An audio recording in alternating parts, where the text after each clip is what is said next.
Hey there, angry faithful. I just wanted to drop in, bend your ear a little bit, get your attention. So if you're not listening, drop what you're doing and pay attention to me, because I'm here to inform you that not only can you get your daily, maybe if you're binging it, I'm not sure, that's entirely up to you, but you can multiply your doses of angry me fuckery by paying attention to all of the platforms upon which you can find either the dulcet tones of my voice and David's voice, or my pretty face and David's not so pretty face. Anyways, digressing, we are on YouTube, we are on Spotify, we're on Rumble, we're on Google, Apple Podcast. We have a TikTok page. We're on Twitter, Instagram, and of course, Facebook. So if you find yourself fuckery deprived, curl up with a nice hot mug of shut the fuck up and just listen. Open those ear holes and be prepared to be cream pied like it's the first time. Thanks for listening. Welcome, Angry Faithful. Today on Nerd Sports, episode 75, we're going to talk about the great sport of World Black Pudding Throwing Championship. It's what it sounds like. They throw black pudding at Yorkshiring atop a platform. So is that like borderline racism? Racism? I don't think so. Because some woke Brit's going to be like, well, why can't they throw the white pudding? It's Yorkshire. It's Yorkshire. Then comes Roger Waters out off the top rope. You can't have any pudding unless you eat your meat. Well, we already went over on... Option? There better be a vegan option. Where's the gluten-free? I can't eat pudding that's made out of hooves. I can't do it. Oh my God. No, we already went over one. Is this soy tofu, quinoa, or what's this made out of? Oh my God! Remember, this is the same area where they do ferret trouser. You know what always perplexed me when I go to the grocery store? You see fat-free half and half. Yeah, that's not half of half is milk fat. So what are you putting in there? It's the part of the bowl. It's a quarter. I think it's the part of the bowl. But it says fat-free. It's just straight beans. See, fat-free doesn't even mean fat-free, though. Oh, yeah, no, not at all. All right, and what are we gonna go? Are we gonna go NFL? Because I know some. No, we're gonna go. Since when do we ever lead off a single one of these episodes talking about football first? Have we met? It's the only research that I do. It's the only thing I'm good at. Okay, so right now, Aaron Judge is sitting at 59 home runs for the season. Every time he comes up to bat, everybody breaks away and they're like, oh, God, let's watch Aaron Judge hit 60. The record is 61 in the American League. That was set by Roger Maris, coincidentally also a Yankee. Judge, now I will give Aaron Judge this. He was asked earlier, I think either today or yesterday, about his thoughts on Shohei Ohtani. And he's like, I'm just out here hitting balls. Ohtani's doing it all. He deserves to be the MVP. And I'm like sitting there going, you know what? That's classy. You know, I mean, yeah, I mean, what Judge is doing is kind of like next level, kind of Leviathans type stuff. But what I think is going to be hilarious is that if Judge sets the American League record for a single season with 62 home runs, and he eclipses Roger Maris's record as a Yankee, Aaron Judge is a free agent at the end of the year. I would think it would just be absolutely hilarious if the Steinbrenners fail to re-sign him. Who else would be able to afford him after that, though? Well, see, here's the thing. Aaron Judge grew up in New England. He grew up a Red Sox fan. And he was quoted, he was quoted over the weekend as saying that that the Red Sox fans know baseball and they are the best fans in the sport. And you know that pissed off the New York media. Oh, for sure. Oh yeah. So I mean, and it was funny because like after Aaron Judge started going all bonkers on the home runs during even his rookie year, there was photos that were surfacing of him growing up, decked out in all Red Sox gear. Which it. I don't know of a picture. I would absolutely love. That would be it if I was a. I would love to see him sign with Boston. I really would. Yes, I know, because I am a Red Sox fan. That's got nothing to do with it. I just think, well, that's got something. That's partly to do with it, but the biggest part of it is, I would love to see him. See him get booed the first time he goes back to Yankee Stadium wearing a Red Sox uniform. You know it would happen too. 100% guarantee. Yeah, absolutely. Because Yankees fans, for the most part, they are a classless. I mean, let's put it this way: the Yankees fan base, I put them in a ranking. I've got them. Here is Philadelphia Eagles fans, right at the top. We're talking trashiest to classiest, yes. Right? We got Eagles fans, Yankees fans, Texas Rangers fans, right? Hey, no. Wait a minute. No. Didn't they have Let me finish. Now, below Texas Rangers fans, you've got the Red Sox fans, right? Well, okay. That's fair. Now, if you wear anybody else's jersey to the lunchbox in Arlington, because let's face it, that's exactly what it looks like. If you go to the lunchbox in Arlington and you wear any other team's gear, people will humor you for about 3 innings until they get about half the liquor that the ballpark carries in their system. And then it's like, oh my God, you're by transcendental meditation. That's a look to you, George Strait. You're transported to some other ballpark where the fans get a little bit more rowdy.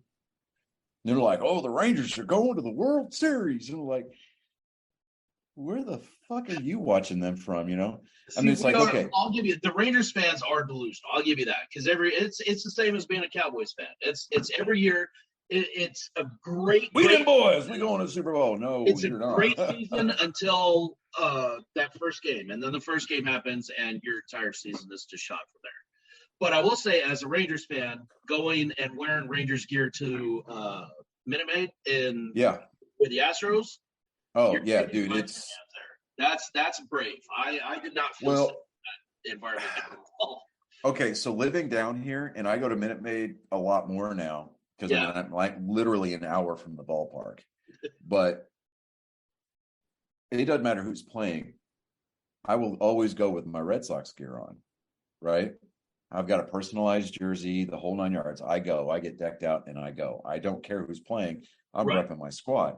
Exactly. I mean, put it this way. All right, so my wedding ring right here, all right? You see that brown band in the middle? Yeah. That is crushed up brick from the warning track at Fenway Park. Nice. Because when I proposed to my wife, I did it at Fenway Park on the field. Yeah. So, because Fenway Park's always been like a bucket list item for me. It's the mecca of baseball. I don't care who you root for. No matter what your team is at. So when she told me that she was taking me to Boston for my birthday, I worked like literally for 3 months working with Sarah Findley from the Red Sox front office to arrange a private tour. Thank God you didn't. Because I told her what I wanted to do, and we get to the ballpark that morning. We're walking around, dude. I'm getting all nostalgic and all up in my emotions. I'm touching the building and I'm getting all teary-eyed. I'm like, damn ninjas, the onions.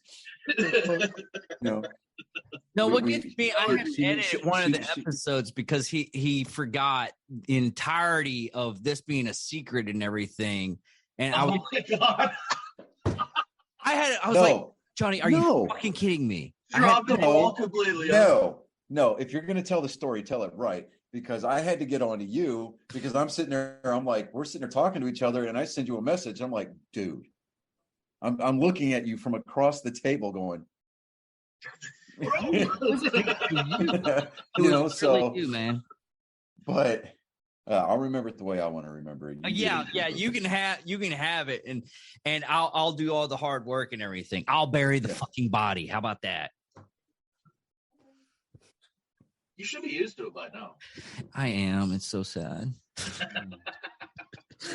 So we get to our gate, and the woman, she meets us at the gate.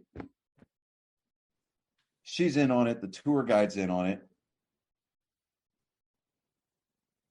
Wife, obviously, not a clue. Yeah.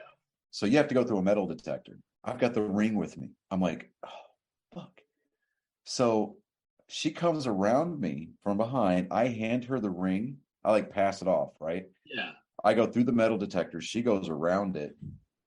And then she comes up from behind me again. And I've got my hand back behind me. The tour guide's distracting my wife, showing her the 617 Boston Strong jersey that Johnny Gomes made up in 2013. Yeah.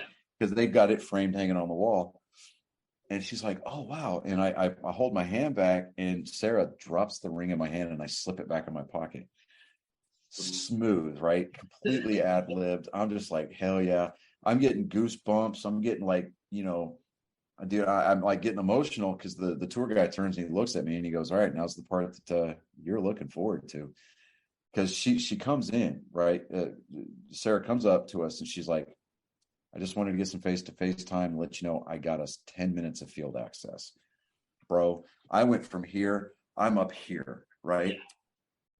So we walk out on the first base line, and we're walking down the ramp, right, the concourse, and he opens up the gate. And he's like, after you. Dude, I felt like Neil fucking Armstrong. Taking that first step. Dude, yes. And I'm like, oh, I mean, I knelt down, I touched the grass, dude. I'm just like, I'm on the field at Fenway Park, Right. And he's like, all right, so we had the green monster behind us. And I'm like, okay. And the tour guy goes, hey, let me see your phone. I'll take some video and some pictures. And he winks at me, right? And I'm like, oh, yeah, make sure you get this. So, I hand him the phone. And he takes a couple of pictures and everything. And I looked over and I looked past her and I saw Pesky's pole right there in right field. I said, look, babe, there's Pesky's pole. And she looks and she turns to look at Pesky's pole. And that's when I get down on my knee, right? Yeah. She turns around and she's like, what are you doing? What are you doing? Right. And, I'd go through the whole thing. I had it beautifully scripted in my head. And what came out was just disjointed and cracky. Dude, it was absolute gibberish. I'm sitting there going, I love you. Hear me. Yeah. So, so I mean, I won't be part of your life. She says yes, obviously. I put the ring on her finger and everything like that. We're walking. I'm like, I need some of this warning tractor. And he's like, well, it's crushed brick. I said, I know. I need some anyway. He goes, well, we sell it at the gift shop. I said, I want this, right? I want this stuff, not the stuff that you bottle up. I want stuff that's that's on the field. I've seen it. I'm personally there.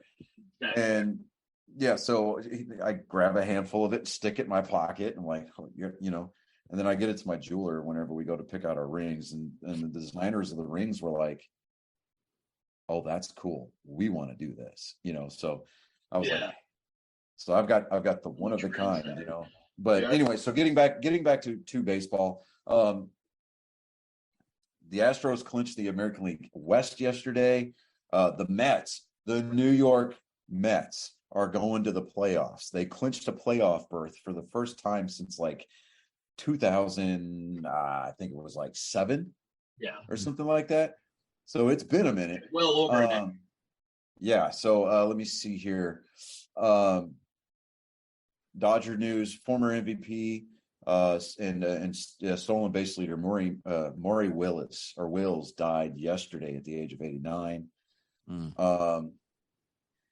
Let me see here. I'm looking for. Let's see here. Aaron Judge is still sitting on 59. I was looking to see where Albert Pujols' count was, but I can't find it right now. Let me see here. What's funny is the fact that now that the Astros have clinched their division, they're not done yet because they're still trying to get the bet. They're still trying to maintain that lead. I think they've got like a 6 or 7 game lead over the Yankees for the best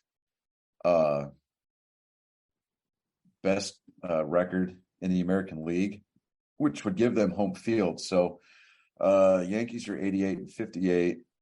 Oh yeah, dude. No, that's embarrassing. That's a 9-game lead going into tonight, or an 8-game lead. But wow. So right now the Astros are beating the Rays 5-0. The Yankees are tied up at 1 against, who are they playing? The Pittsburgh Pirates. Oh, please let Pittsburgh beat New York at home. That would be one of the things that I relish the most is not the fact that, now that the fact that like the doctors are surrounding the gurney and they've all but declared the Red Sox dead for the season, right? I mean, they're still doing CPR, but there's no mathematical probability there, right? Yeah. I love watching what the Yankees are doing, and they are absolutely just limping into the playoffs because they had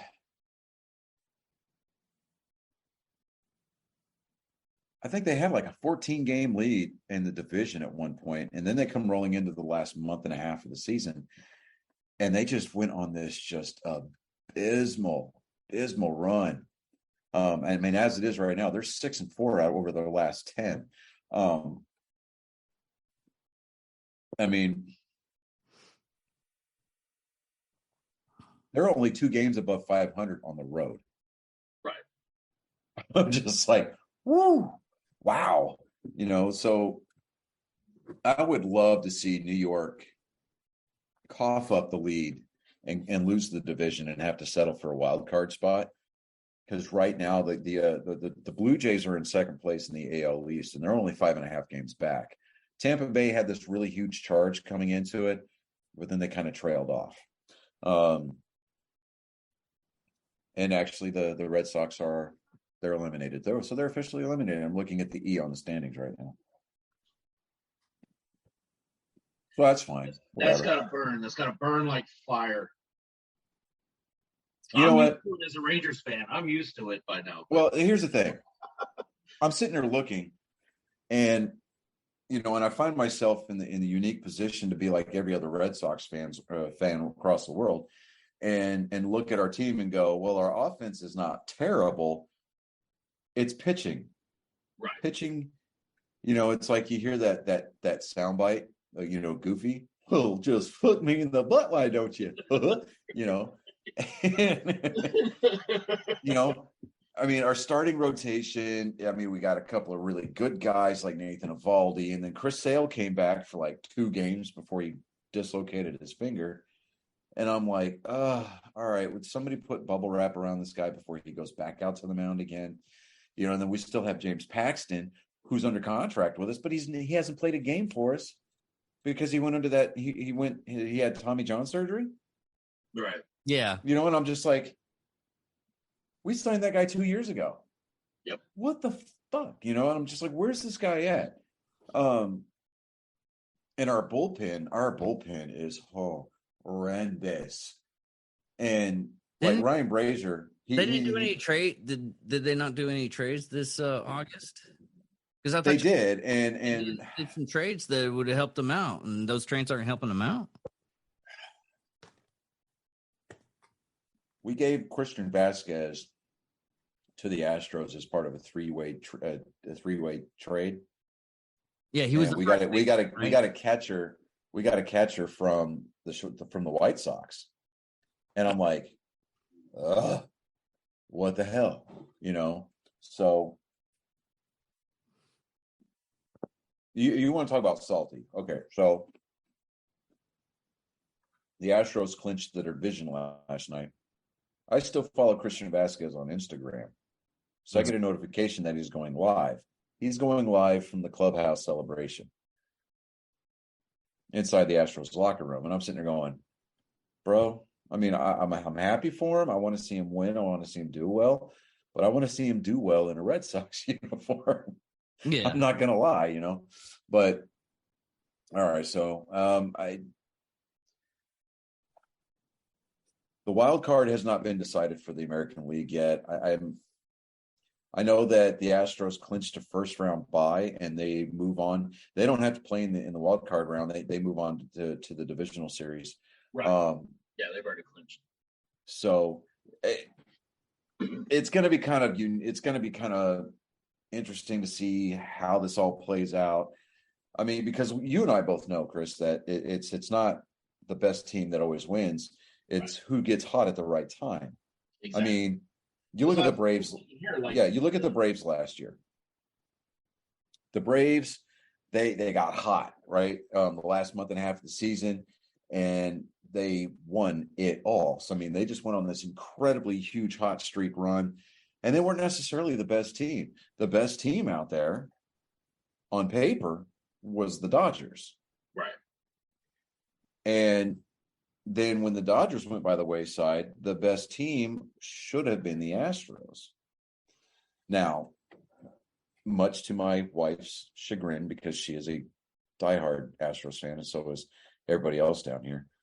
But I relished it watching the Braves just absolutely destroy the Astros in Game 6 down here last year, especially when Soler hit that ball out of the park, because they had the sliding glass doors open at the top above the train tracks, and that pitch, I mean, like, that ball had a family and he murdered it.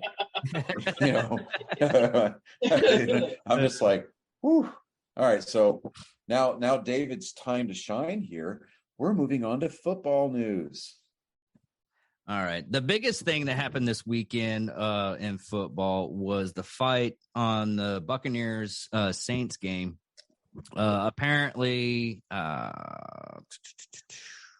Lattimore from the Saints was talking some shit to Tom Brady. Tom Brady gets in his face.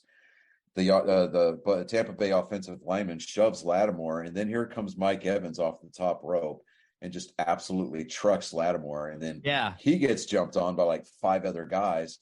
And so really Mike Evans. The only reason why I know this is because it was like lip readers had to read this to tell everybody what professional lip readers had to go over this footage just to tell everybody what he actually said.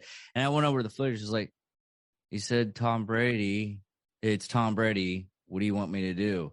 Yeah, Mike Evans is talking to the officials. I'm not a professional. It's Tom Brady. What do you? Right. What do you want me to do? Verbatim. And I'm not a professional lip reader, and I could tell you that that's what he said. Yes, but so him and Lattimore get ejected from the game.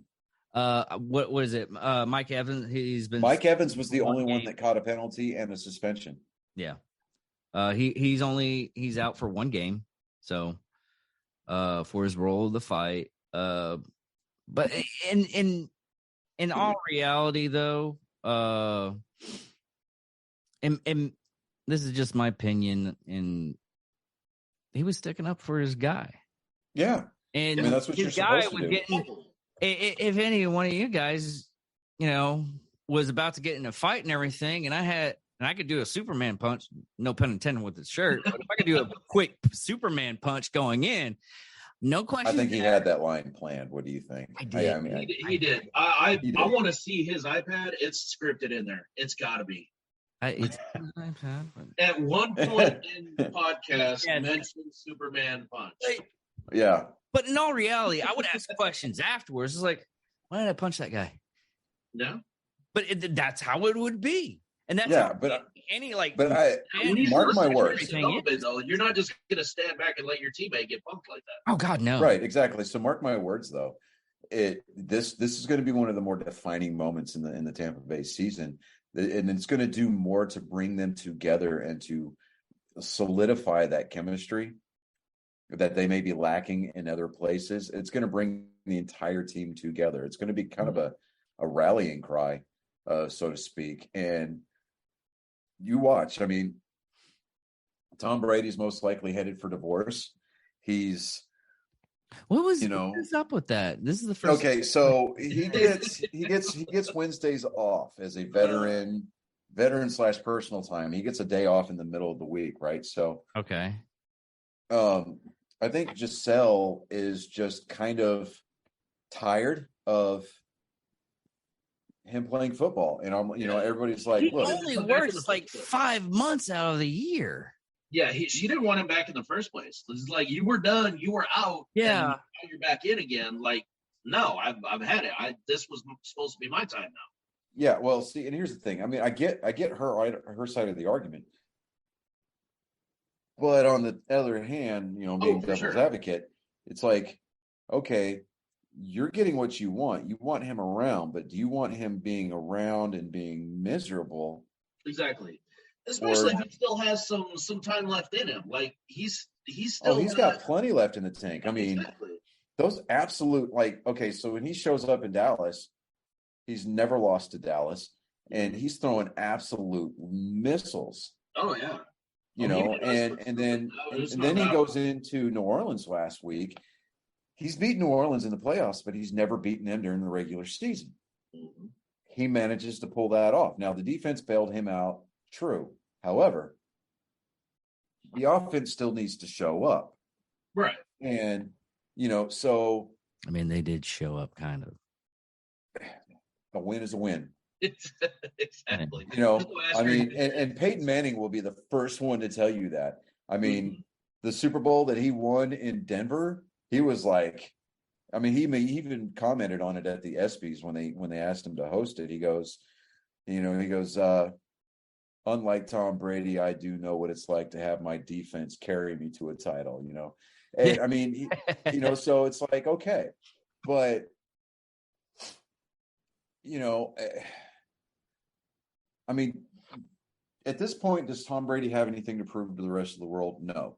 But I think him playing this year is Tom Brady proving something to himself. Is anybody going to be able to touch his Super Bowl records? No. I mean, as far as like appearances, wins, number of MVPs, no. I mean, hands down, Tom Brady is the personification of the GOAT. I mean, when you got the other actual GOAT in the world, Michael Jordan, talking about Tom Brady being the GOAT, right? Hands down. I mean, that's all. Love him or hate him, you cannot deny his talent. Yeah. They're like, oh, well, he deflated balls. Well, if you look at the stats from that game, his stats got better when the NFL reinflated the balls to regulation. Right. But it's like, okay, it's like, okay, I like Tim Tebow. Was he the best? No. Was he mediocre? Absolutely. But the reason why I like that guy is because he wears his convictions on his sleeve and he's genuine. Exactly. Tom Brady is very, very genuine, and he keeps private things close to the vest, which is the way I think it should be. He's the first one to show up to the complex. He's the last one to leave usually. And if they're having a bad day as a team, the entire team hears about it. Yeah. If Tom Brady is having a bad day, Tom Brady takes it out on a Surface Pad, tablet. But you see that absolutely definitive drive, that absolute desire to just go out there, rip people's heads off, shit down their necks, and screw their heads back on straight. And I mean, everybody's going to have arguments for and against themselves, but I think Tom Brady's out there doing what he needs to do. Now, I think the biggest story, one of the bigger stories, Trey Lance, quarterback for the San Francisco 49ers, right? Starter. He's announced the starter, Jimmy Garoppolo, who led them to the playoffs and to the NFC Championship game last season. Not only did he go through the ups and downs of, well, am I going to get re-signed? Am I going to go sign somewhere else? Well, I'm going to get signed, but I'm going to get signed as a backup because they brought this Trey Lance kid in as the next incarnation of Steve Young, right? So what's Trey Lance do? He goes to a strip club and he makes it rain. What happens to him in the game? He blows out his ankle, or he had a leg injury, so it was either his knee or his ankle. I can't remember which, but he gets carted off, and here comes Jimmy Garoppolo. He comes in, he's like, "All right, I'm not going to sit there and pull my shirt open and show my Superman crest, but we know, Metaphorically, that's exactly what I'm doing. Yeah, metaphorically, right. But I think one of the funniest games. I mean, did you guys watch the Buffalo Tennessee game last night? No, I was cramped up. Tennessee went up to Buffalo to play on Monday night. Stephon Diggs, wide receiver for the Bills, caught 3 touchdowns last night. The Bills embarrassed the Tennessee Titans on national television 41-7. Jesus. Tennessee, I mean, but still, I'm like, at least put up some kind of fight. Yeah, I mean, Philadelphia was all over the Minnesota Vikings 24-7, but I'm like, that 41-7. Ooh. Yeah, that's disrespectful. Yeah, but games like that usually they only have that kind of a big score and everything. Like if you're in college and everything, and you rarely see those in the right. These are professionals playing a professional level game. And the only saving grace that Tennessee had was Derrick Henry when he made that 4-yard scramble up the middle to score a touchdown on the ground. Tennessee's got a lot of work to do. And then Dallas finally cracks the win column yesterday. Yeah, they actually did really good.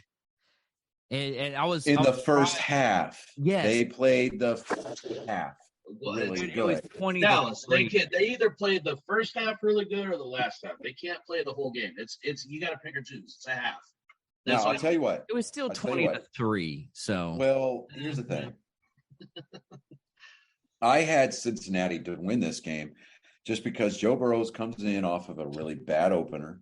Everybody's like, all right, Super Bowl hangover should be done with now.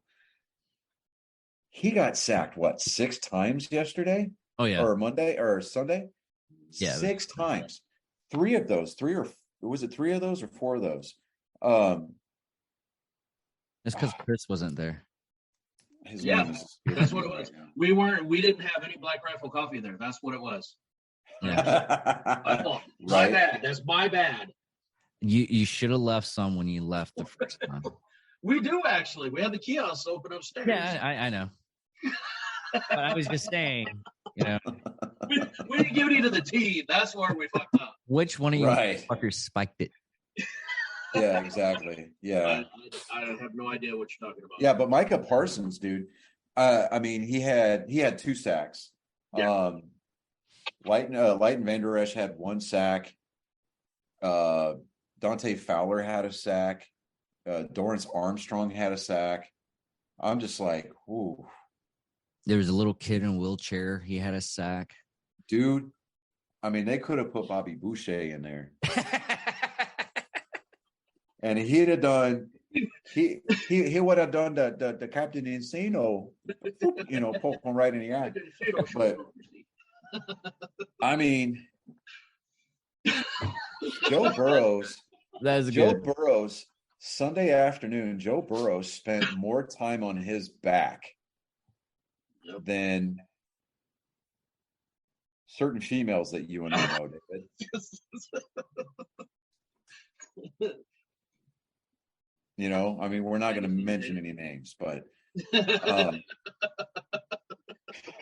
we all have those problems. That's why we're all here and we're all friends. Right. Why are y'all friends? All right. Well, okay. I'll say this. Joe Burrow's he's had more time on his back Sunday afternoon than a lot of the Oscar Foxtrot people that we talk about on our other shows. I was gonna go with the fact of I was gonna hand him divorce papers. Dude. I felt that bad. I was like, I might as well divorce. You're not even married to him. Oh yeah, right. But you want to know something about Joe Burrows? He handled it with class, and he had a face that was straighter than some of the poles that the women in Wichita Falls dance on. This is true. So, I mean, are close so to like Cincinnati. Okay, so with the exception of the field goal that Dallas kicked in the fourth quarter, they were absolutely going nowhere, doing nothing. The Cincinnati defense made the adjustments that they needed to make, and I mean, so it was 17-3 at the end of the half, right? Come out of halftime, Cincinnati puts up a pair of field goals in the third quarter. Dallas doesn't do anything. And then Cincinnati, what did they do? They scored a touchdown and went for 2, right? Is that, if I remember correctly? They put up 8 points in the fourth quarter, and then Dallas only puts up a field goal, and it's like, I mean, if they hadn't been able to do that, what are we looking at here? Are we looking at another Colts-Texans game where it ends in a tie at the end of overtime? I mean, you know, Cowboy Nation, fine, great. I have a Van Der Esch jersey. My wife is a Cowboys fan. I'm a Cowboys fan by default. But it always I and I'm a I have to side with a lot of the haters where I'm just like, I don't want to hear "we damn boys" because we ain't shit right now. You know, and it's like, what does a Cowboys fan do after watching their team win the Super Bowl? No. It's not turn off the Xbox. It's pull the VHS tape out of the fucking VCR. Exactly. Because that's the last time the Cowboys won a Super Bowl. It was when their highlight film was put on a tape, a VHS tape, and it was sold as part of the Sports Illustrated subscription package. You know, I still like that TikTok video that's going around. The Cowboys found a white substance. They couldn't figure out what it was. Right. Yes, and it was the goal line. Right. Yeah. Goal line, and since none of them were gonna make it there anyways.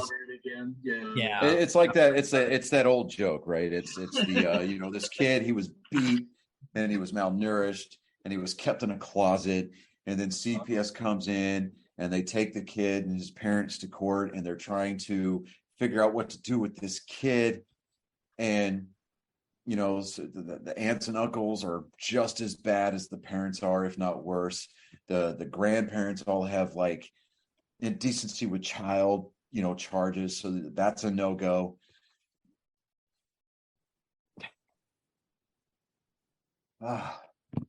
They go. So the judge ultimately awards the kid, or the Dallas Cowboys, the, you know, custody of the kid.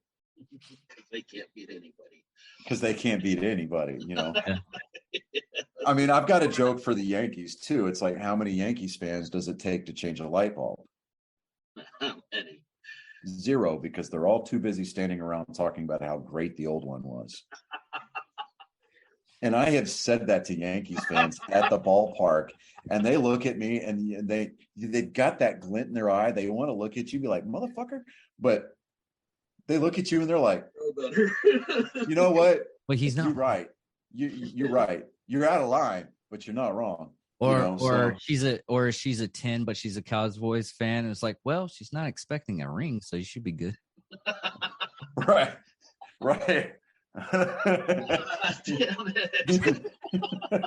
it. I mean, but and now coming out of that game, what I will pull from that game as far as kind of sort of being a positive, Cooper Rush probably outperformed everybody in the nation's expectations of it. And all the while Jerry Jones is sitting up there going, "Yeah, I told you I was right." No, fucker, I think you got lucky.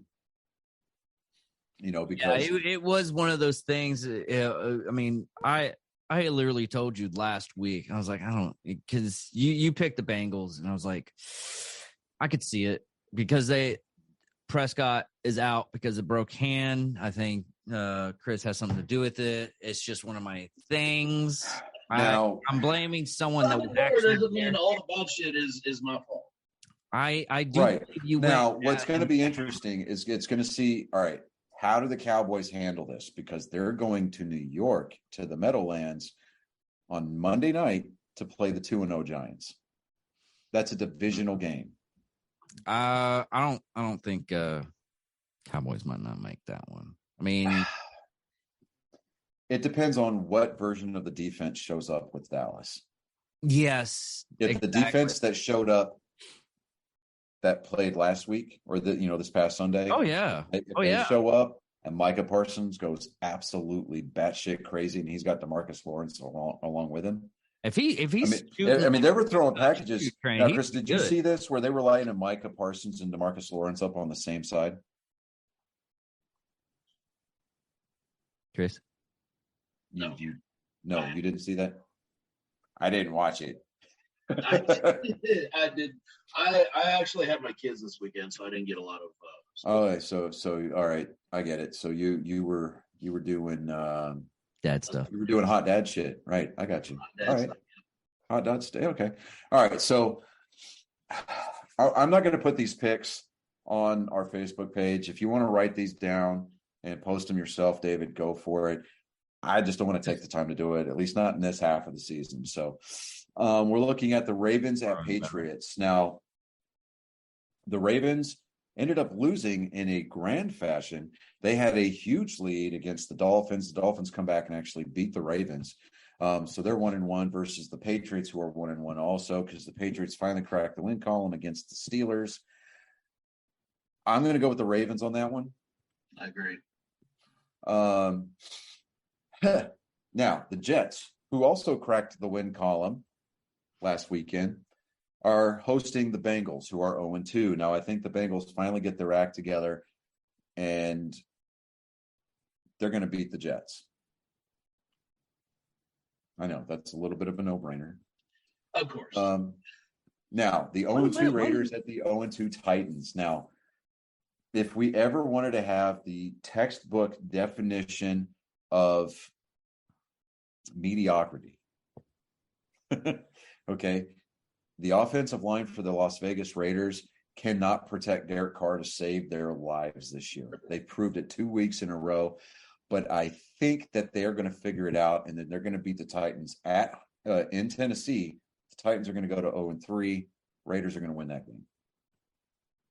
That's just my take. Now, the Eagles at the Washington, D.C. Commanders, because obviously even the Washington Commanders thinks that they're in Washington State. So they don't even know where they are. Dude, right, I got so fucking confused. I was not even fucking joking. We went over this last episode. I was like, dude, you know what I just did you see where the Commanders had like coffee cups with those coffee mugs on it? Yeah. Chris sent me this. I was like, okay. I literally in my head, I was like, okay, they made merchandise for their team. Big deal, Chris. What the fuck is that? Oh, it's like Washington, D.C., Washington Commanders. And they're in Maryland. They play in Maryland. I felt so fucking stupid after that. It just goes out how much football I do not know. Right. So now we're talking Philadelphia, who is 2-0 versus the Washington District of Columbia Commanders. Gotta go Philly. Yeah, I'm going Philly on that one. Absolutely. I mean, because they've got the brand new branding, they've got the new logos, the new uniforms. that doesn't help you when your front office doesn't give you the tools to win games. Exactly. They're still the Redskins. Like, let's not. Yeah, I mean, we're gonna call a spade a spade. So we're gonna take Philadelphia on that one. Now the Jaguars of Jacksonville going into Los Angeles to play the Chargers. Both of them host a 1-1 record, but I'm taking the Chargers on that one because it's a home game. And well, let's face it, Lawrence is just not all he's cracked up to be. I mean, once he realizes that he's not playing backyard ball at Auburn, there's nowhere else for him to go. So he really doesn't do any kind of well. He's not. I mean, he'll have his moments and everything, and then as soon as it literally is the way you described it. It's like a switch, and he's like, boop.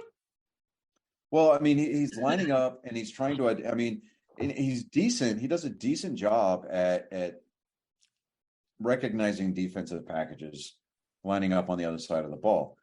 What he doesn't do a good job of, he doesn't do his checkdowns. No, I mean, he either goes first check down or I'm running it, and he doesn't look at any of his other receivers. And I mean, for a kid who was drafted on his legs, he doesn't use them very well. And I don't know. The system that he came out of, and at the time when he was drafted under Urban Meyer, I think that the days of the one-dimensional mobile quarterback are kind of done. You know, when you get a quarterback that comes in and all he's good for is his legs, put a pair of receiving gloves on him and make his ass a tight end. Exactly. You know, so we're going to take the Chargers in that one. Now the Rams versus the Cardinals. That one's a little bit of a toss-up. I think that the Rams have a little bit of an advantage in that particular game, but I don't. I think the Cardinals. It might be slim, but the Cardinals are going to actually take it. Do you think the Cardinals are going to take that one? The reason why on that one is because last game it just goes to show that the whole God, the fucking drugs. They were slacking a lot on the game. It's like what is it? The Super Bowl. Once they win once someone wins the Super Bowl, they lack a little bit. Well, you're talking about Super Bowl hangover now. Yeah. Usually that usually lasts about a week, and it's like you see the defending Super Bowl champions come into the opener, and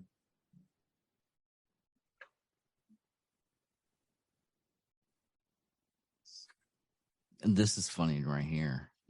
Okay, looking at the screen, because I see you looking down at him, and I'm looking down at him like he's like. So I'm like, right, yeah. It's like a really twisted Brady Bunch opening. Yeah. You know, except Mr. Brady needs to be in between two dudes as opposed to next to his wife, but you know, it's whatever.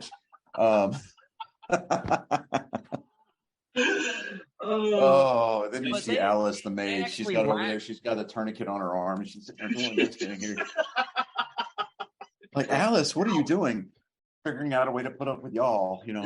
But they've actually. Oh, okay. So Kyler Murray, a little bit. Kyler Murray may come in to this game because they figured it out last week. So I think. Well, actually, no, they lost last week. Didn't they? They lost last week. That's when I was. Yeah, they did. They did. They lost last week. So either they're going to have a really good week at practice because the coach should have, and by all intents and purposes, needs to break his foot off in their rear end. I think the Rams are going to come in. I think the Rams are going to win this one by a field goal. No, it's going to become a kicker's duel. They won last week. They won. I know, but it's going to become but still, it's going to be a kicker's duel. Okay. Because the Rams' offensive line is not that good. If it wasn't for Cooper Kupp, they would be completely and totally one-dimensional. Okay, yeah, I can hands see. down. So I think it's going to be a kicker's duel. I think the Rams are going to come out on top by a field goal. So then we're going to move on to the Falcons, who are 0-2 versus the 1-1 Seahawks. They're playing in Seattle in the House of Boom. As much as I despise the Seahawks, I think the Seahawks are going to take this one. The 12th man is going to show up, and they're going to just the Falcons aren't going to know what to do. Yep. Even though the Falcons play in that nice Mercedes-Benz stadium down in Atlanta, it doesn't get nearly as loud there. It didn't even get that loud during the Super Bowl. Yeah. Whereas you go to Seattle, it's an open-air stadium, and they, on the regular, top out over 110 decibels. Yep. Damn. So that is the loudest stadium. It is, yeah. Now we've got the 1-1 Packers at the Buccaneers. That one's hard, man. Yeah, because they're both actually pretty. Yeah, I'm going to give this one to Tom Brady. I think Tom Brady is going to beat Aaron Rodgers again. I think that's what. And then you're going to see. And then you're going to see this. Aaron Rodgers is going to pull his hair back in his man bun, and he's going to get in front of the camera for the post-game interview, and he's going to be like, "Well, we've obviously got some things to work on." I mean, you gotta hand it to Tom Brady and the Buccaneers. They came to play. They're a great team across the way, but we've got some things to do. And he's going to do everything but congratulate them on the win. And you're going to take everything away from his post-game speech in the media center as saying, we beat ourselves. No, what's going to happen? He's going to pull a Mike Epps. That's a new thing now we can do. He's going to just mouth off and say, "Well, it's Tom Brady. What do you expect me to do?" Well, okay. So the only reason why the Packers won, the only reason why the Packers won is because they got a BS call for a touchdown. I saw a meme on Reddit today. It was like, "Are you sure that was a touchdown?" And it showed the referee doing the Lambo leap. Okay. So, yeah. Subtle. Yeah. It's like, it's just real subtle there. But so Sunday night's game is going to be the 49ers at the Broncos. So the 49ers are going to take Jimmy G. They're going to go face Russell Wilson in the Mile High Stadium. I'm going to give that one to the Broncos. I'm going to give that one to the Broncos because Russell Wilson, he's just too good of a quarterback to keep to just one touchdown a game. Yep. He's going to go off. He's going to throw for 3 touchdowns. He might throw a pick on that Sunday night, but the Broncos are going to come out and they're over the 49ers. Yep. The game that we missed is the Steelers are going to go into Cleveland. I'm taking the Steelers all the way. Yep. Because the Browns are going to be the Browns. They're like, we got our win versus our old quarterback.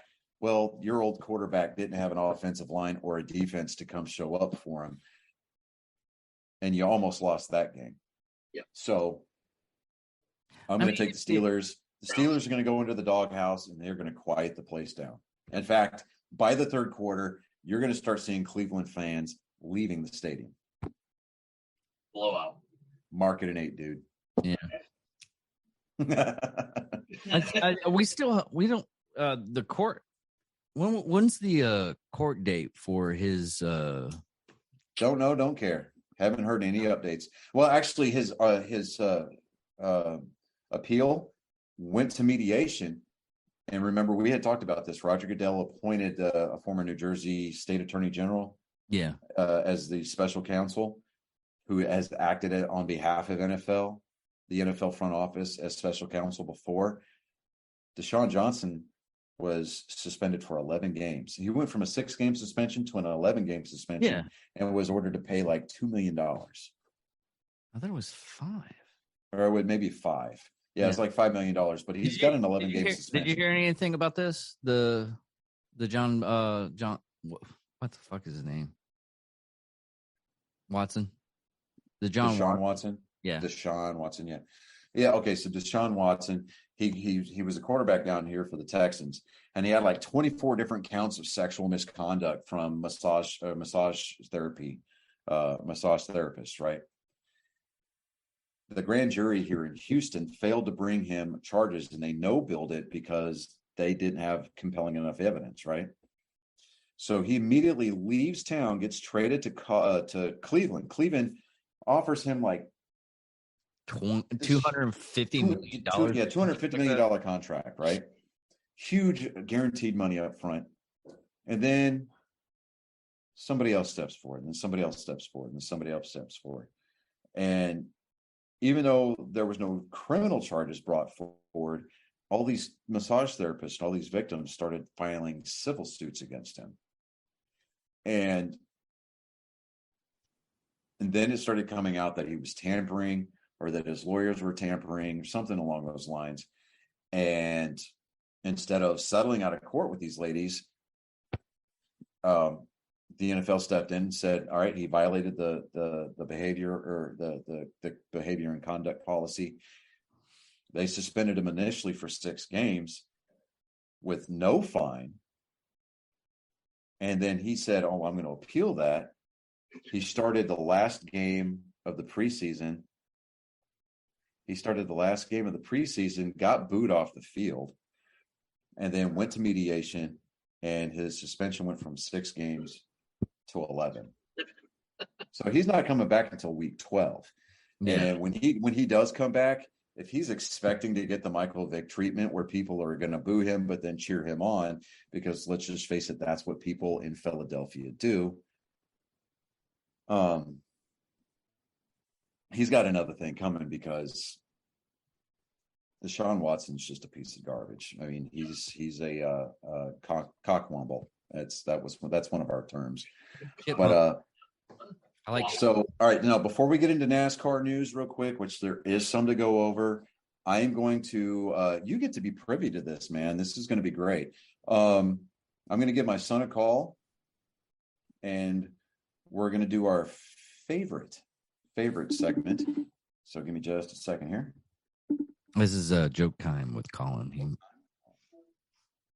Hey, bud. Hi. Hey, you ready? You're upside. Yeah. See, no, I wasn't upside down. You were. But all right. So I'll let you know when your intro is ready. Okay. All right. Here we go. Ladies and gentlemen, boys and girls, angry faithful of all ages, it's that time once again. We all gather around the campfire, get a tin cup full of hot coffee, whiskey, maybe a little bit of both. But it's joke time with Colin. Didn't hear any of that.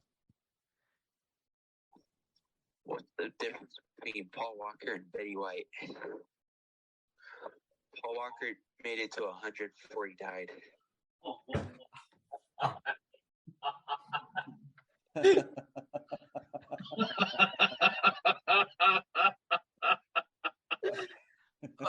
my God.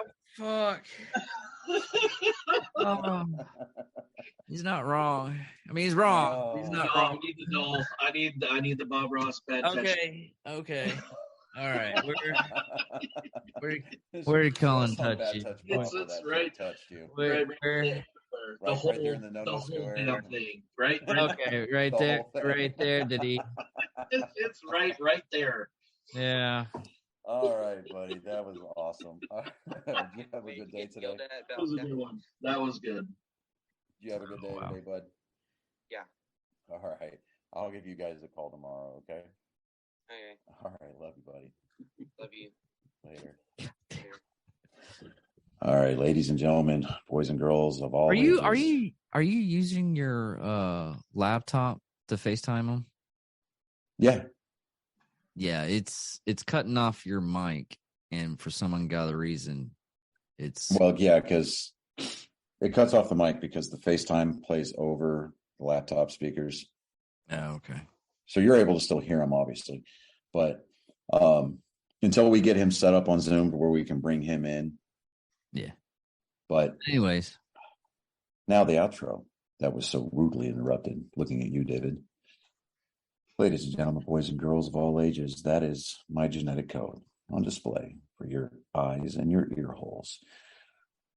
I hope that you feasted well and that you were left wet, sloppy, and put away, very used and disheveled. That was joke time with Colin. I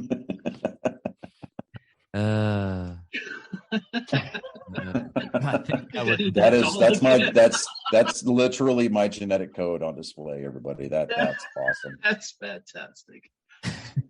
All right, so NASCAR news. The playoffs, we've just finished the round of 16. We've moved into the round of 12. We've got 19 different winners this year. It tied a record for all-time season high for number of different winners over the course of a season.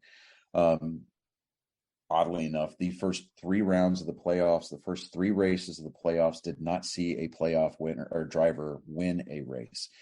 All 3 winners during this first round of 16 were non-playoff drivers.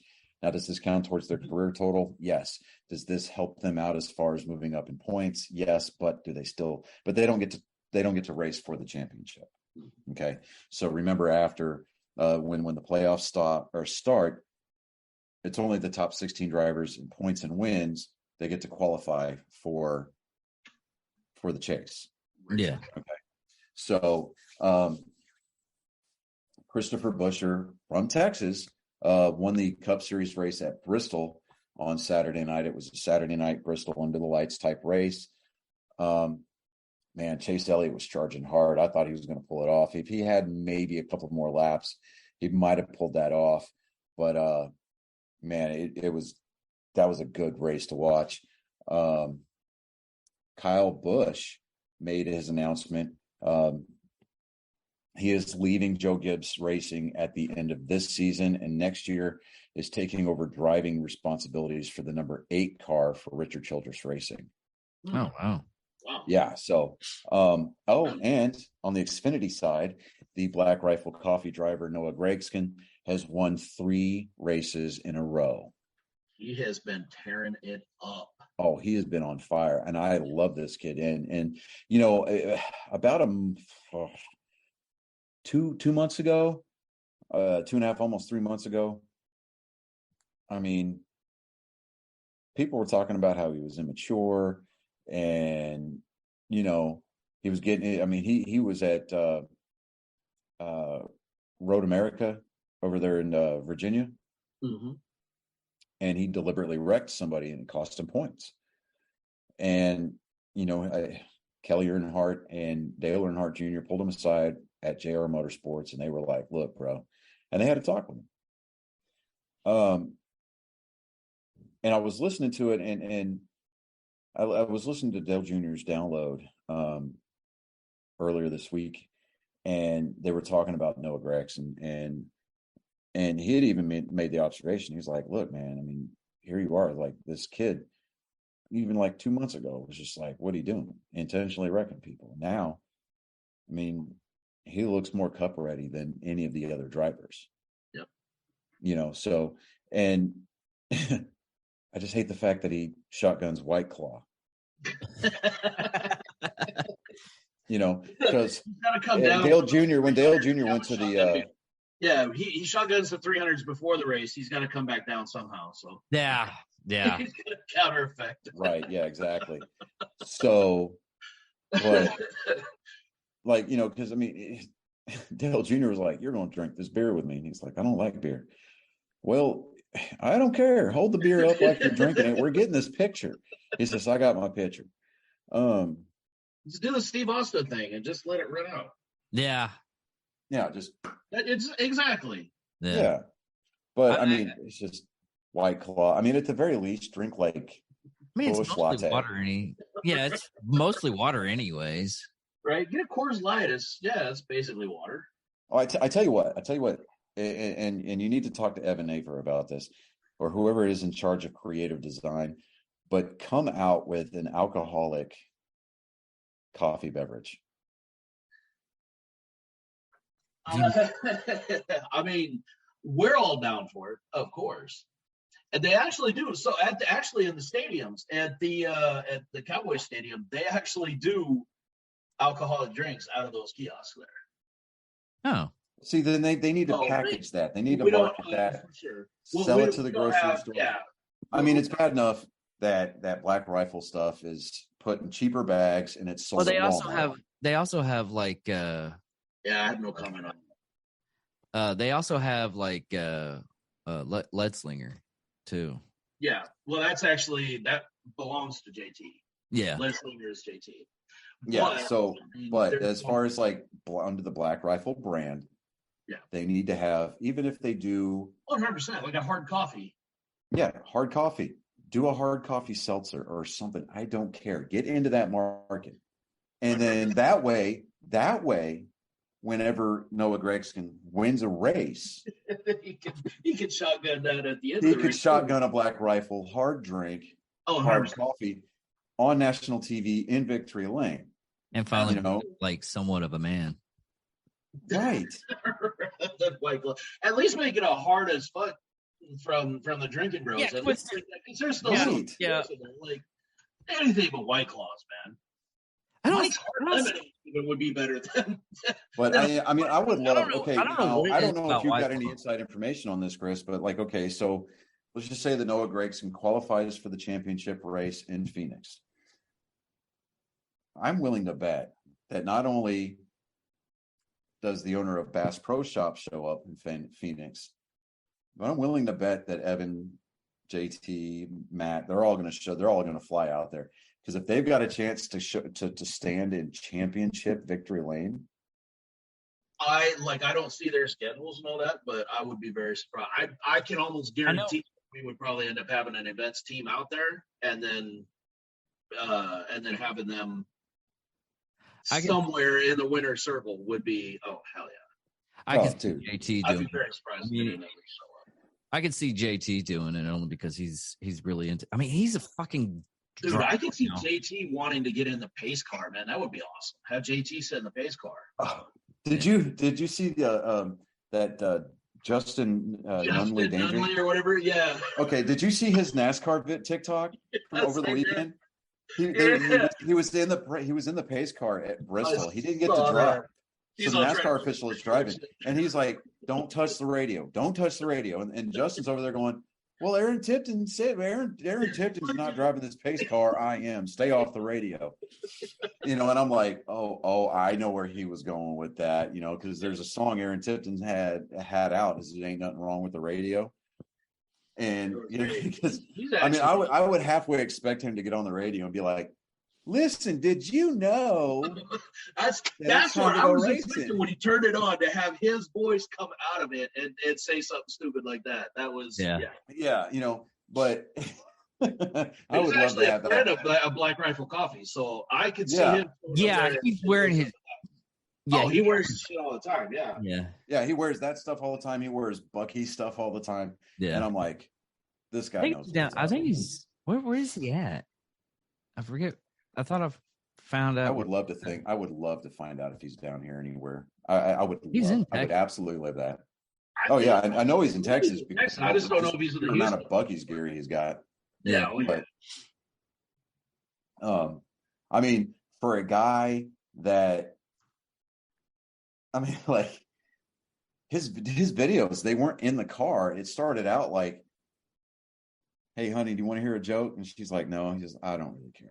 And I was like, I've been following this guy since then, and I'm like, right. Yeah, he'd be knocking on her door because she's a teacher. He'd be knocking on her door in the classroom. Yeah. Hey, I gotta be like, I'm busy. What do you want? Right, exactly. But it's going to be the NASCAR, the Xfinity guys and the Cup guys are going to be in Texas this weekend for the first race of the round of 12.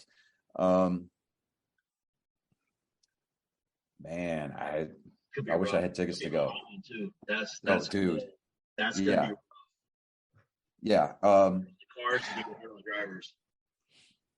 And with this new car, dude, it's hard to nail down. So I mean, obviously Chase Elliott, who's won there, Kyle Larson, who's won there, Joey Logano and Denny Hamlin are going to be the favorites going into this race.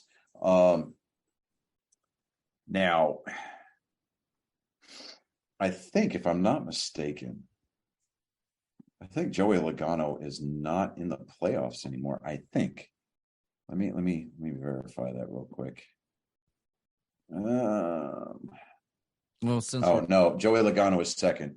And what sucks is because he didn't even finish the race on Saturday. But I don't know. There it is. So we're looking at the top 12 drivers right now. The number 2 of Austin Cindric. Now, I saw a TikTok video. They kind of brought up a really good point. Austin Cindric was just below the cut line Saturday for a majority of the race. And the only person in front of him was Kyle Busch.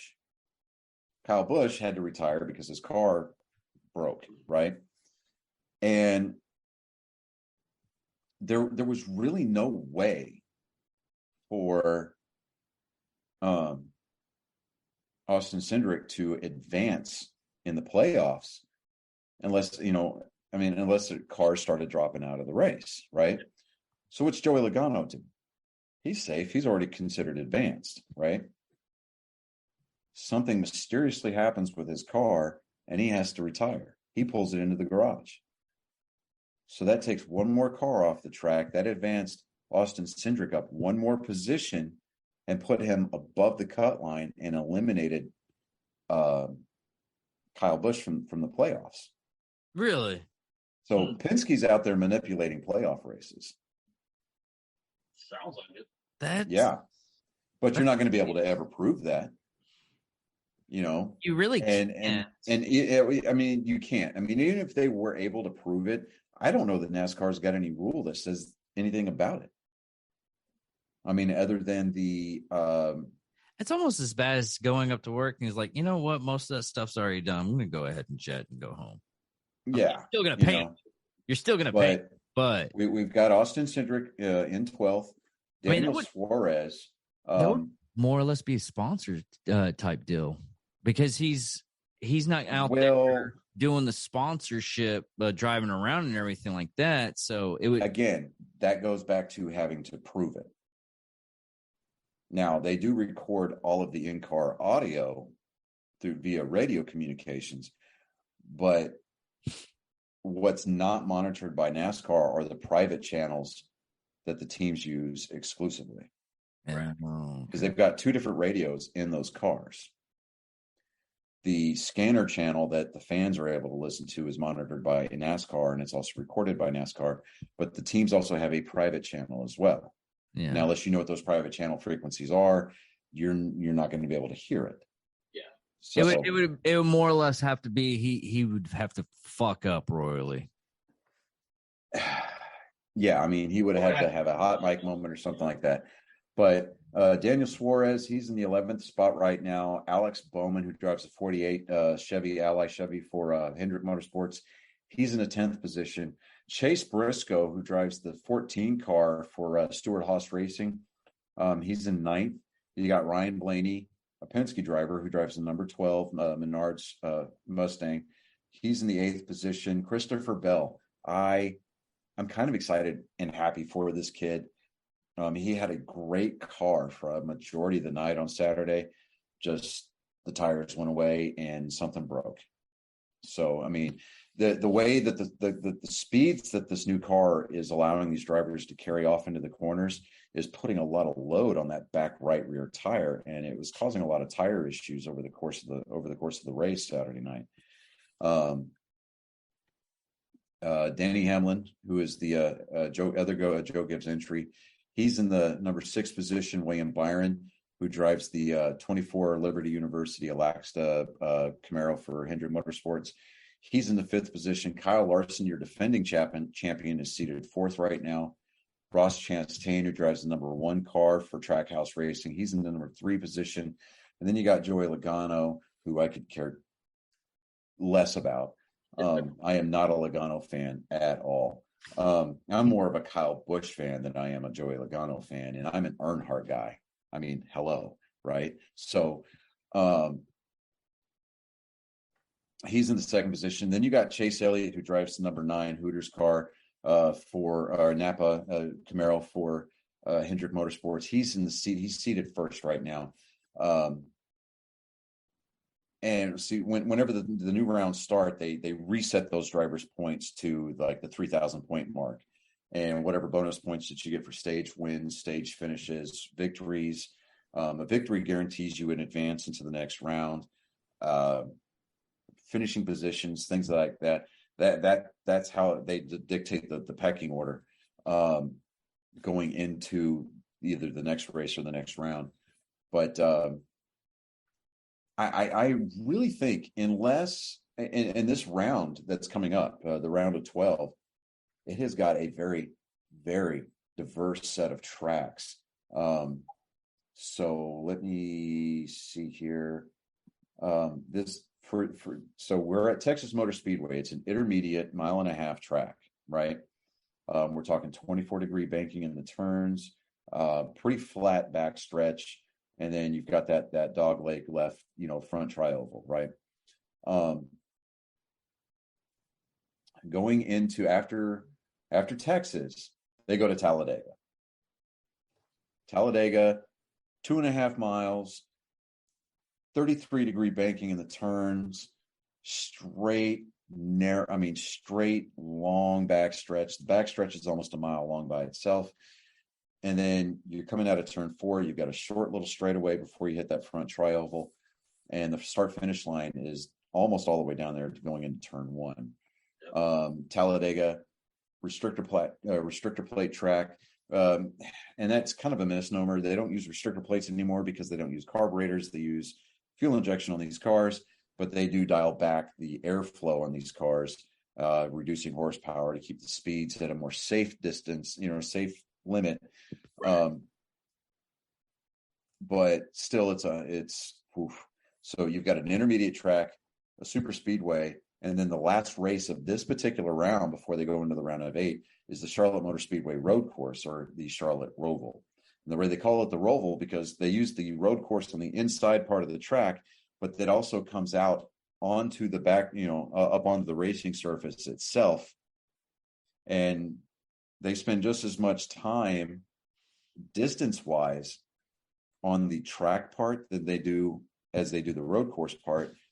And it's funny because the Charlotte Roval, turn 1, man, you want to talk about calamity corner. It's like they forget what the brake pedal is when they go into that turn, or when the entire pack is starting, on a restart, and then you get all 42 cars or all 40 cars jamming in trying to make that corner, and they're all bouncing off each other, using the other cars as a pick to make that turn. And man, it's a fun race to watch. I really think that NASCAR needs to get away from these road courses. I mean, because they're just saturating. Next year, they're doing a road course race in Chicago. What? Downtown Chicago. Oh, yeah, that's right. So, and I saw it on Reddit. It was a beautiful meme. You remember the NASCAR race cars, the 48 and the 88 car the 8 car rather, that were in the second Transformers movie? Mm-hmm. They were all gunned up and everything like that. Yeah. They were like, NASCAR's getting ready for the Chicago road race, and I'm like, that's hilarious. You're right. I mean, the longest, straightest part of the track. Yeah, the longest, straightest part of the course is going down Lakeshore Drive before they cut back in through downtown. Mm. And I'm just like, how are they going to provide for the safety of the fans? Because damn well that there's going to be at least one NASCAR team that's going to get fucking robbed. They're going to go back to their hauler, and that shit's going to be on the blocks. or what? This is what's going to happen. Okay, I already got this pictured. One of the guys that steals tires and everything just accidentally hits in there, and he makes it. He changes the tires faster than anybody else on the crew and everything that they hire him. Which is saying a lot, because those one lug. Now, if they were smart, they'd hit up the Xfinity Series guys instead of the Cup guys, because the Cup guys use a single center lug nut versus the Xfinity guys, which use the traditional 5 lug nuts. I mean, those thunder guns that they use on those pit stops turn at 10,000 RPM. Jesus. God damn. Those guns run anywhere from $150,000 to $250,000 by themselves. Oh, there'll be three of them missing. And they are controlled by NASCAR. They do not. When they went to this new wheel with the new car, they took the guns away from all of the teams. Now the teams do get a gun that they have to sign, and it's serial numbered. They have to pay for that gun from NASCAR for pit crew practices at their team facilities, right? But they each have a serial number, and they have to be accounted for by NASCAR every year, right? And so the reason why they did that is just like everything else. If you're a racer, you're going to try to find an edge. And you had teams pouring millions of dollars into engine R&D, body fabrication, air tunnels, aerodynamic testing, downforce. They even went as far as to figure out, I mean, you had teams spending millions of dollars trying to figure out how to get the most out of a Thunder gun. Wow. I mean, some of these Thunder guns were turning at close to 15 to 20,000 RPM. Golly. Just to get that extra 3/4 of a second on a pit stop. Yep. So, I'm like sitting there going, oh man, that's oh wow. But then, okay, so after the Roval, the first race from the round of 8, they're going back to an intermediate track. They're going out to Las Vegas Motor Speedway, and then they're going to the flattest track. And it's a favorite of a lot of guys. It's Miami Homestead. They used to host championship weekend at the end of the season, but a couple of years ago, they switched to the championship race from Miami Homestead all the way out to Phoenix. I'm like, okay. And then they're going short track racing, dude. They're going to Martinsville, Virginia for the last race of that round before the cutoff. So so next round, you got your 3 races. You got Las Vegas, Miami, and then you've got Martinsville. And then the top 4 drivers after Martinsville move on to Phoenix to race at Phoenix Raceway. In November on the 6th is the championship race, and Chase Elliott knows how to get around that track. So does Kyle Larson. I think the wild card that's going to be the consistent throughout the course of these playoffs is this new car, because this is the first season that they fielded the next gen car. They're still trying to figure out shit about this car that they didn't even think of during the test, the 2 or 3 years that they used to develop this car. More recently, it was the now on the front, that grill that you see up front, that is all open. The teams are not allowed to put any tape on that front grill to provide downforce, right?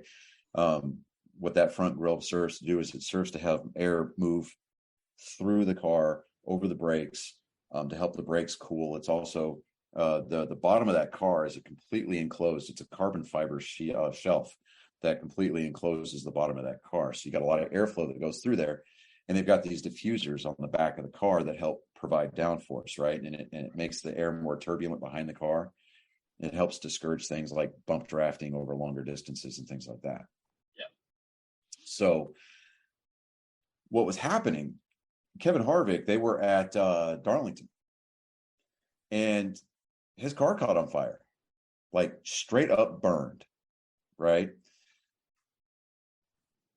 And then he was like, this is a safety issue. Like, my brakes went out and my car burned. What the hell, right? Fire was coming in the cockpit, and he had to extract himself, right?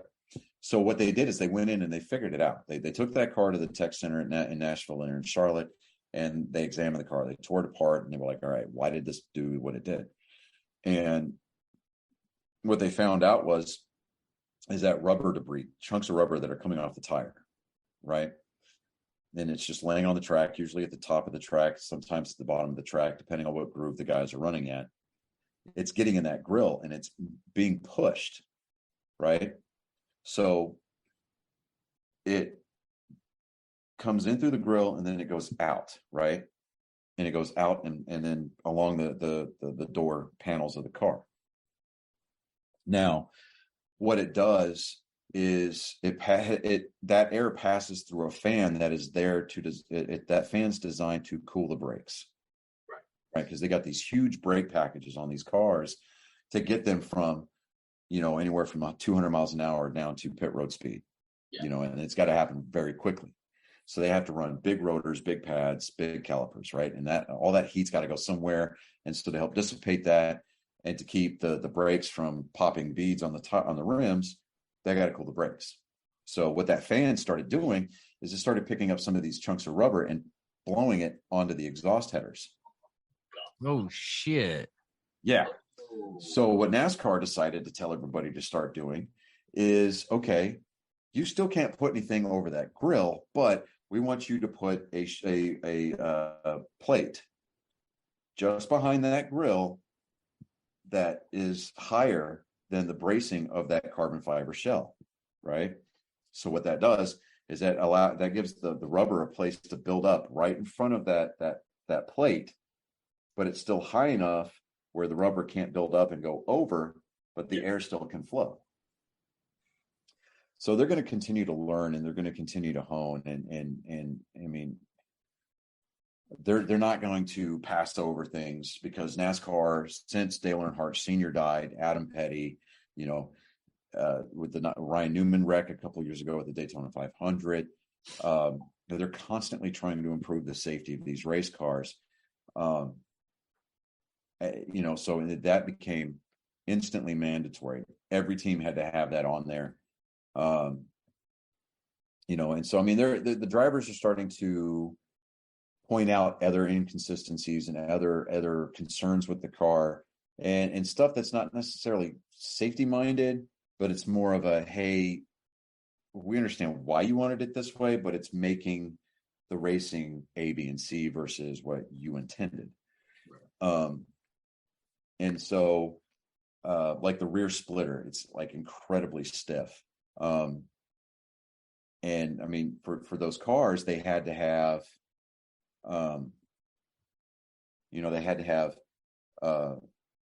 those rear spoilers are made out of clear Lexan now. And that's so that way the drivers can see behind them. Now they've got the analog mirror in the car, but on the dashboard, they also have a video display, like a video monitor that's shaped like a rear view mirror, but it's mounted to the dash. So they've got a rear facing camera on all of those cars now. It's kind of like those new C8 Corvettes. It's got, how they're slung low. So, and the front's real slung low, but the top or the back end sticks up a little bit higher. Yeah. So it's like a huge blind spot. So if you look at the top of those new Corvettes, they've got a digital camera built in to that radio mast that's at the top. Yeah. And instead of a rear view mirror, a traditional rear view mirror, it's got a video display that is played in real time so you can see what's going on behind you. Yeah. So, so that camera plays real-time video images for the drivers to make those on-track decisions. I mean, obviously they've got their spotters in the stands and things like that, right. But being able to put your own eyes on it is a lot different. Yeah, I mean, you're able to put your own eyes on it, and I wonder if there's a sound difference between having all that rubber in there. That maybe they could tell, because I do that a lot. I mean, not necessarily. Drive around now. If you look at the way that the inside of a NASCAR race car is set up, those seats are bolted to the floor pans. Yeah, there's no suspension on those seats. Right. And then you hear the term "drive by the seat of your pants," and that's what these drivers are literally doing. They're sitting in a seat, a carbon fiber shell that's bolted to the floor pan, and they can feel through the different vibrations and sensations in the car what's going on. Like, okay, if I'm coming through a turn, is my car plowing? Is it loose? Is it, is it tight? What's the rear end doing? And they're able to tell what tire is going low, based just on solely how it feels on their ass. Right. Yeah. And when you see, like, okay, so just before they come back to green flag racing and they're on a caution lap or something, you see those drivers jerk their wheels from side to side and they're going back and forth like that. What they're doing is they're scrubbing their tires and they're cleaning their tires off of all the crap that they've picked up from the track. Right. Yeah. Yeah. So, because what happens is with those racing tires, as they're going through those turns, they're laying rubber into those turns, into the track, and they're built, they're establishing multiple racing grooves. Now, just by sheer centrifugal force and wind that comes off of those cars, what it does is it pushes all of that rubber that comes off the tires to the top of the track. And that's called the marbles, right? So if a guy gets too high up on the track, you'll hear this term every once in a while. You specifically hear it at like Indianapolis, like during the 500. You'll hear a guy got up in the marbles. That's what happens. Oh, okay. He's got these racing slicks on, and they have to have heat in those tires for the rubber to get sticky. Yep. So, and then they don't use traditional air in those tires. They use nitrogen. Now you see a lot of cars, like road cars, street cars with the green valve caps. Oh, I've got nitrogen in my tires. That's great. But at the speeds that we drive and the distances that we drive and the frequency that we drive our cars, it really doesn't matter if we use nitrogen or not. It doesn't. We can use regular air and we get the same kind of ride. Now, the reason why they use nitrogen in racing tires is because nitrogen has a predictable and calculable, I hope that's a word. It is now. Yeah. Moisture content. We'll make it one. Okay. So they can make adjustments to the way that a car handles by even making so much as a quarter pound of air adjustment in a racing tire on any one of the four corners of the car. Oh, nice. So, like say if a guy needs more speed at a restart, then, they know it's going to be a short run. They'll call them in. They'll put brand new tires on, but they may put like a pound or a pound and a half of air in the tire just to make the tires harder. So that way the tires come up to temp a lot faster. Mm-hmm. And it gives, they're going to burn that tire up quicker, just because of the speeds and the handling that's going to provide the tire to make. But they're doing it over a shorter run versus, okay, well, I'm too loose at, on the green flag. What they do is they may take like air out of the tire, like I said, even so much as even a quarter pound. And that'll affect, instead of being loose through the turn, IndyCar drivers and Formula One drivers, they talk about it being oversteer, where, you turn and then you can feel the rear end kind of kick out a little bit, or maybe the front end plows a little bit and you feel like your car's moving up the track. What they'll do is they'll take air out of the tire and it'll make that adjustment when they turn the wheel. The load, instead of being on the left front, goes to the right rear, and you've got more of a spring rate that you can calculate because of the moisture content that is in nitrogen versus oxygen or air, compressed air. You can adjust the handling on a car just using air adjustments on a tire. Those thunder guns that they use on the pit stops, those are also powered with nitrogen, because Chris, the air gun's worst enemy is moisture, right? Nitrogen is inherently dry. Right. Yeah. So, and they're able to maintain those higher RPMs for longer, specifically because they use nitrogen on those air guns. Right. So, and it's like when people sit there and they watch a NASCAR race, like usually for the first couple of times, they get bored, fall asleep during the race. It's like, oh, they're just driving left, turning fast, or driving fast, turning left, rather. Yeah. And, yeah, and you go to a live race and do yourself a favor, David, especially if like even go to like the short track out there by the prison. Yeah. Okay. Go out there on Friday nights and just watch the racing out there. Oh, okay. I have. Okay. If they have the ability to let you listen to whatever radio chatters might be going on, especially at a NASCAR event, you can go and you can rent scanners, or you can buy a scanner yourself. And when you go to a race, you go up to Racing Electronics merchandise trailer, and they give you a list of radio frequencies for the different drivers in the field that day. Yeah. Right. You can tune your radio scanner into that team's channel, and you can listen to their entire conversation during the race. It's between the spotter, the crew chief, and the driver. Yeah. Okay. And you get so much more of an insight as to how technical racing is and how much more technical racing has become, because now these cars have forced drivers to actually drive the cars, and that's the part that I like the most about it. But you've got engineers out there trying to figure out, okay, we know that the car, let's just put it this way: the tire tech alone has got at least an associate's degree in engineering. Yeah. And he's just out there calculating air pressures versus tire life, because those holes that you see that go across the tread of like a racing tire. All right, what they do is they take a micrometer and they sink it into one of those holes, right? It measures tread life, just like if you go to Discount Tire and they measure the tread life on your street tire, same principle.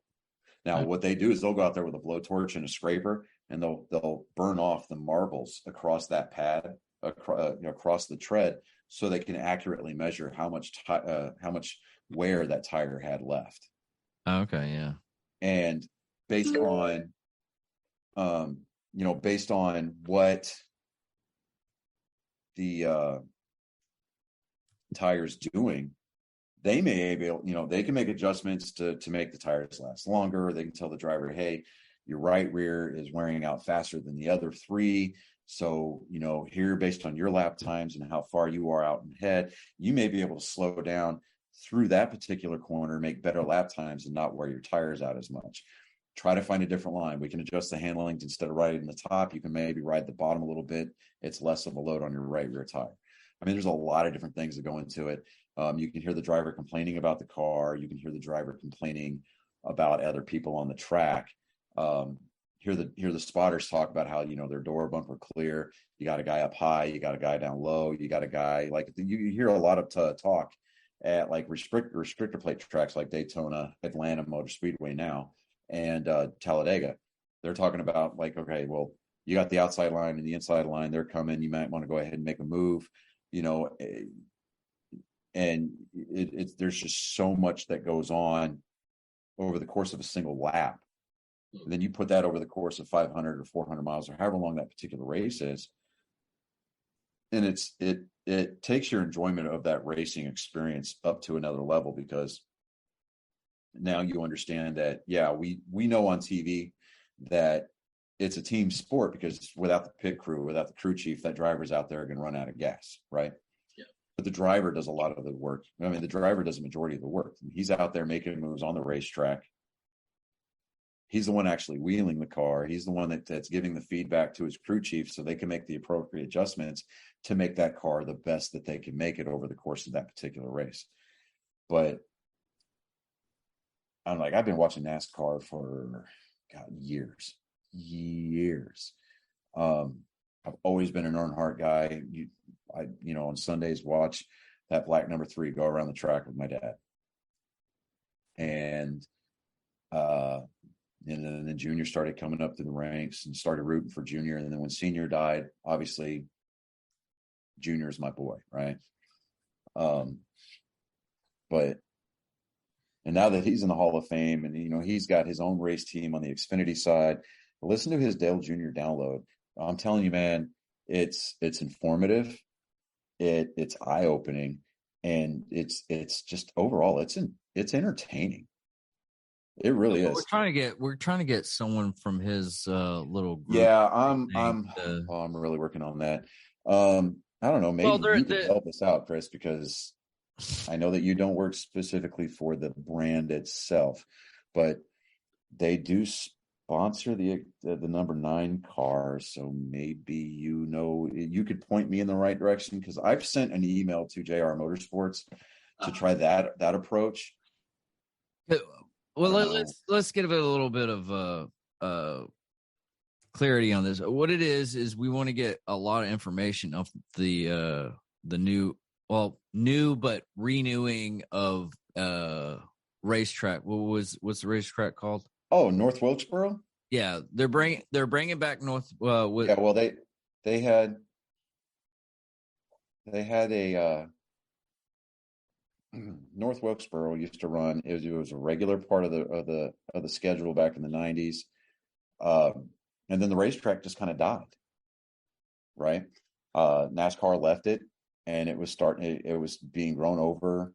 Dale Jr.'s flying over the track on his way to Las Vegas to do a TV broadcast, and he emails or texts the owner of iRacing, or no, the owner of North Wilkesboro, right? And he's like, "Hey, man, I want to scan North Wilkesboro into iRacing." He's like, "Well, man, if you want to get out there and clean that track up, you go right on ahead."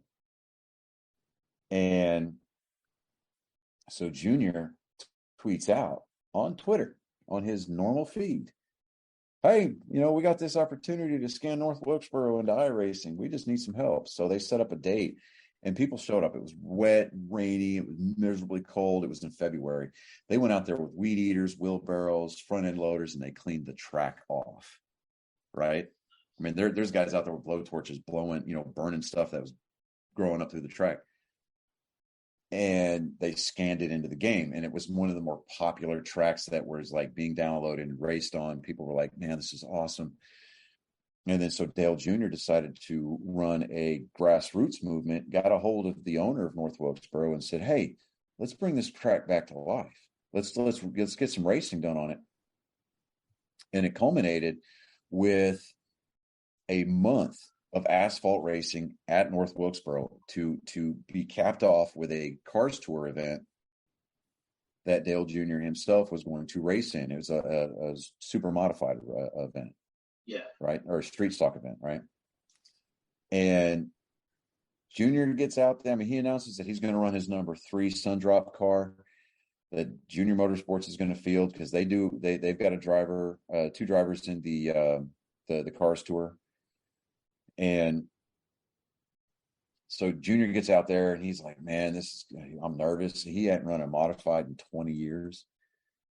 And so he's like, "Man, but this is North Wilkesboro." So, he gets out there. He doesn't think he's going to do all that great. He qualifies 6th and finishes the race in 3rd. And he had led it at one point and had a chance to win it at the end of the race. Nice. But they had 20,000 people in the seats for that race. Nice. And so NASCAR comes out, because at the end of that race, they were going to tear out all the asphalt, and they were going to make it a dirt track, run it as a dirt track for one month, and then they were going to repave it. Right. NASCAR comes out like 2 or 3 days after that modified event that Dale Jr. finished 3rd in. And they announced that they want to move the All-Star race from Texas Motor Speedway to North Wilkesboro. Mm. And that included the Cup guys, the Xfinity guys, and the trucks. Yeah. So All-Star Weekend's going to have all three major national touring series there at the race for that night, or for that weekend rather. And it's going to culminate in the Cup race, the Cup Stars, Cup All Stars race that Saturday night or Sunday night, I think. But that's mind blowing. Like I mean, I listened to his download and I hear him talk about it, and I heard his Q&As, but I just want to pick his brain, right. And I don't want to bring up stuff about his dad or anything like that, because he hears enough of that. That's been done to death, yeah. And he goes over it enough on his show, and that's not why. I mean, yeah, I'm being honest. I want him on the show for clout, but we just call spade a spade, right? So, right.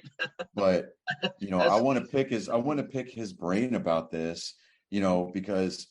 I hear him talk about other tracks that he wished would come back, like Metrolina, that, his family had a lot of history at Metrolina, but Metrolina's not there anymore. It's gone. There's a building where the track used to be.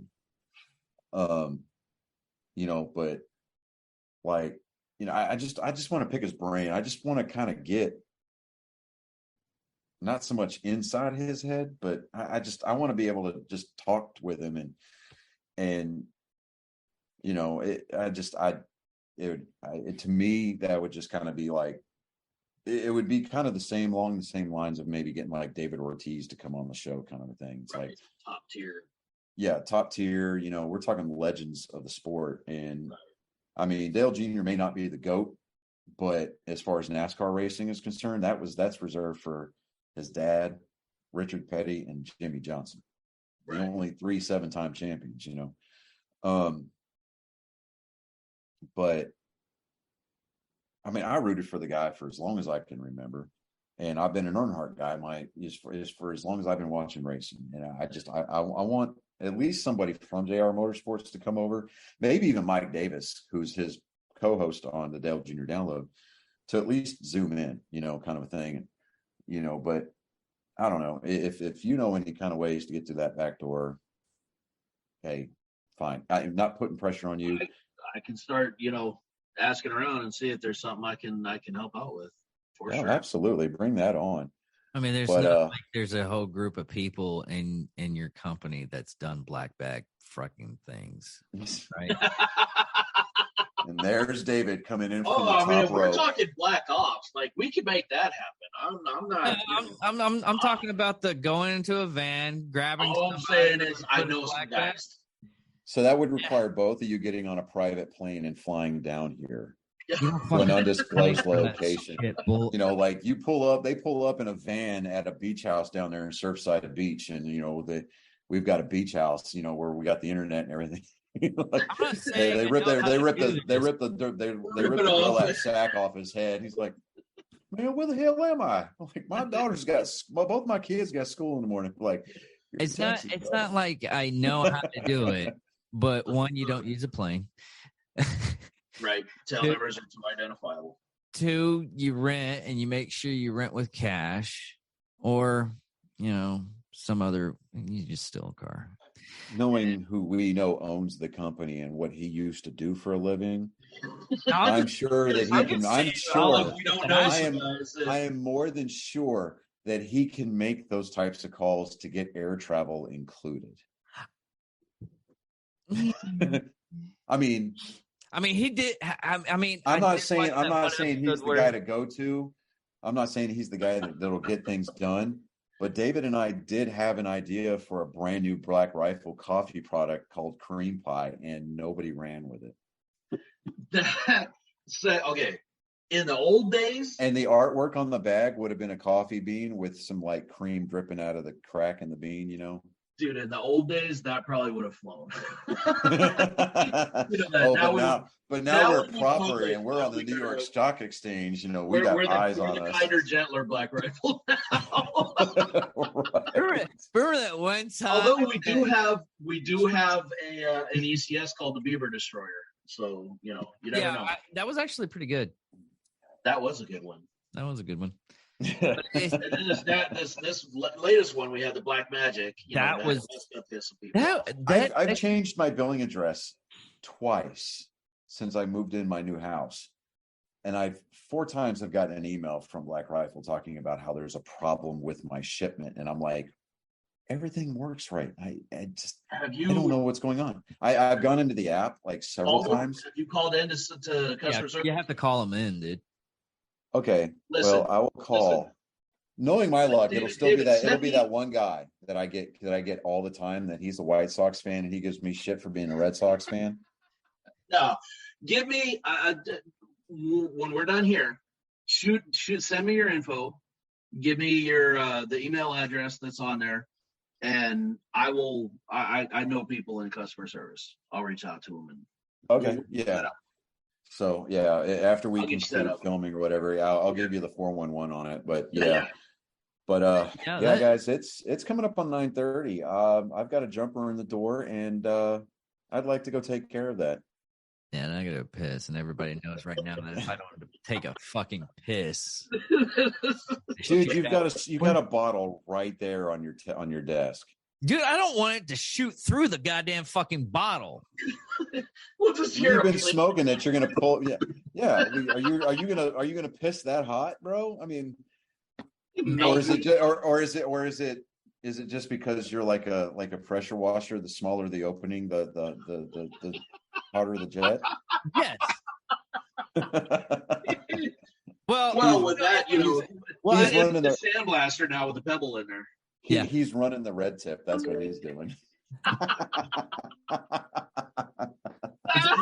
It's almost as bad. I just thought about it.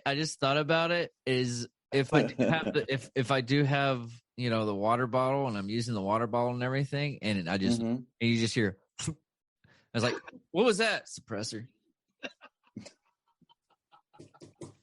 Oh, yeah. Well, I've seen right. what you use for a suppressor too, so we're not going there. Everybody's seen what I use. Yeah, I mean, I don't know where you got your information on that one, dude, but that one particular version, that model, really shafted you. I know, right? Anyways, wait a minute, wait. It's like, okay. Anyway, so all right. Well, hey, man, dude, I had a blast with you on the show, dude. Great. I'm down for this threesome again. I'm just saying. Absolutely.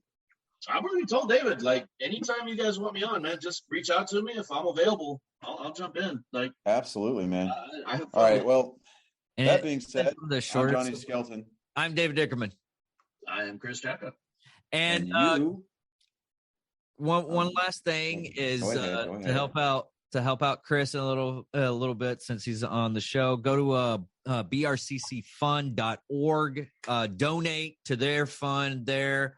Black Rifle Coffee does have a fund that helps out a lot of people. That's how we got in contact with Chris and a lot of other interesting folks for charity events. Thank you all for listening and watching as you can. And this is Nerd Sports episode number 75. You're supposed to hit the button. Or did you hit the button and it didn't do anything? That button? God, it doesn't do anything. I did. No, it did. No, yes, it does. I didn't hear anything. Chris, did you hear anything? I did not hear anything. Yeah. You didn't hear? Really? Yes. So is it just in my ear again? I swear. Yeah, we're professional. That one? Semi-professional. No. Oh. Then do you find the victory button? I have a button here, and when I hit it, it says victory. I bet you it's going to show up on the post. It probably is. All right, everybody. Thank you for watching, listening. Talk to you Later.